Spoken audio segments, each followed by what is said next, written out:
Let's try to answer NP3 practice question. This question falls under prioritization and under the category remembering according to Bloom's taxonomy. The question reads, a dyspneic febrile patient in the ER has SpO2 88% on room air and reports thirst and pain.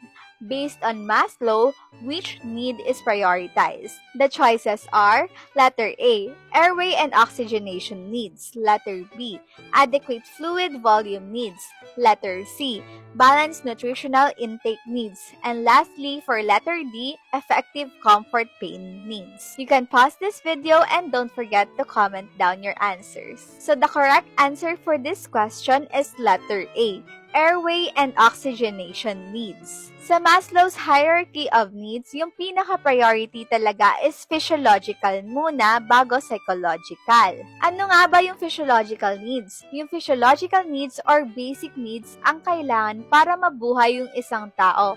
Example neto ay yung oxygen, tubig, pagkain, pati na rin circulation, syempre. Para madali mo siyang maalala, tandaan mo lang yung tatlong letra na A, B, C. ABC means airway, breathing, and circulation. Sa senaryo kasi ng question natin, nakalagay dito dyspneic si patient. Therefore, hirap siyang huminga. Tapos nakalagay pa dito yung data na SpO2 niya is 88%. Yung normal na SpO2 is 95% and above dapat. Nakalagay din dito na nag-report si patient na meron siyang thirst and pain. Eto, importante siya pero hindi siya life-threatening or kailangan ng immediate care. Explain natin further bakit nagkamali yung ibang choices. Letter B, adequate fluid volume needs. Oo, uhaw nga si patient pero hindi naman siya agad life-threatening. Pwede maghintay yung fluids pero yung oxygen hindi. Tingnan naman natin yung option na letter C, balanced nutritional intake needs. Eto, pang long-term management na to. Syempre, hindi ka naman magpapakain kaagad pag hirap pa huminga si patient, di ba?